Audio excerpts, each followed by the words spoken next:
Shanghai cooperation organisation council of heads of government summit ఇస్లామాబాద్లో పూర్తయింది. October 15, 16 ఈ 2 తారీఖుల్లో ఇస్లామాబాద్లో ఇది జరిగింది. మన తరపున మన delegation, Indian delegation external affairs minister Jaishankar garu lead చేశారు. ఆయన స్పీచ్ కూడా ఇచ్చారు, అక్కడ ఇచ్చి బయలుదేరారు కూడా. అసలు ఇండియా తరపున ఆయన ఏం మాట్లాడారు ఒకసారి చూద్దాం. ముఖ్యంగా జయశంకర్ గారు 3 ఈవిల్స్ అనే ఒక ప్రస్తావన తీసుకొచ్చారు. టెర్రరిజం, ఎక్స్ట్రీమిజం, సపరేటిజం, ఇవనేవి 3 ఈవిల్స్ అని, వీటిని కట్టడి చేస్తేనే ఏ 2 దేశాల మధ్య అయినా వాణిజ్యం కానీ, కనెక్టివిటీ కానీ ఇవన్నీ పెరుగుతాయి. ట్రేడ్ అండ్ కనెక్టివిటీ కానీ ఇవన్నీ బాగా పెరగడానికి సపరేటిజం, ఎక్స్ట్రీమిజం, టెర్రరిజం ఇవి ఉండకూడదు అని చెప్పారు. వీటిని 3 ఈవిల్స్గా వర్ణించారనమాట. గత దశాబ్ద కాలంలో, అంటే ఈ మధ్య కాలంలో 10-15 సంవత్సరాల క్రితం వరకు కూడా భారత విదేశాంగ మంత్రి పాకిస్తాన్కి వెళ్ళలేదు. ఇదే ఫస్ట్ టైం 10 సంవత్సరాల తర్వాత. అంటే జయశంకర్ గారి విజిట్ చాలా ప్రాముఖ్యత సంతరించుకుంది. షహబాజ్ షరీఫ్ మరియు డిప్యూటీ ప్రైమ్ మినిస్టర్, అంటే పాకిస్తాన్ ప్రైమ్ మినిస్టర్కి, డిప్యూటీ ప్రైమ్ మినిస్టర్కి ఆయన థ్యాంక్స్ కూడా చెప్పారు. అయితే ఇక్కడ పాకిస్తాన్ ప్రైమ్ మినిస్టర్ స్పీచ్లో, ఎస్సీఓ స్పీచ్లో ఒక మాట అంటారు ప్రైమ్ మినిస్టర్ అక్కడ. China Pakistan economic corridor CPEC ఏదైతే చైనా ఇనిషియేటివ్తో కన్స్ట్రక్ట్ చేస్తారో దాన్ని ఇంకా ఎక్స్పాండ్ చేయాలని, ఎస్సీఓ దేశాలని సహకరించాలని అంటారనమాట. యాక్చువల్గా ఇండియా ఈ చైనా పాకిస్తాన్ ఎకనమిక్ కారిడార్కి అభ్యంతరం తెలిపింది.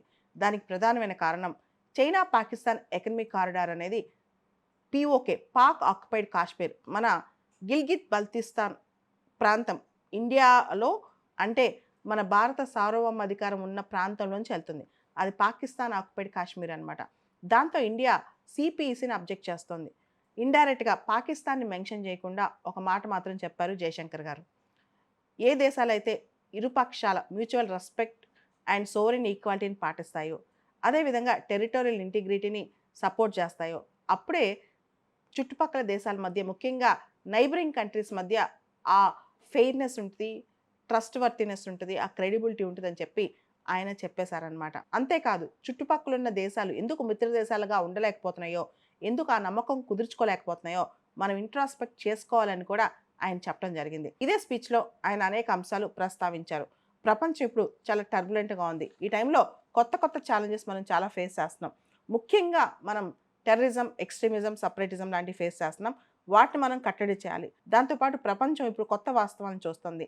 వాటికి ధీటుగా ఎస్సీఓ కూడా స్ట్రెంథన్ అవ్వాలని చెప్పారనమాట. ఎస్సీఓ దేశాల మధ్య ఇండస్ట్రియల్ కోఆపరేషన్ బాగుండాలి. ముఖ్యంగా labour market, MSME collaboration, connectivity, దాంతోపాటు ఎన్విరాన్మెంటల్ ప్రొటెక్షన్, క్లైమేట్ యాక్షన్, వీటన్నిటి మీద ఎస్సీఓ సంయుక్తంగా పనిచేయాలని చెప్పి కూడా ఆయన పిలుపునిచ్చారు. ముఖ్యంగా కొన్ని ఇండియన్ ఇనిషియేటివ్స్ ఎస్సీఓ కూడా రిలవెంట్ అని చెప్పి ఆయన ప్రస్తావించారు.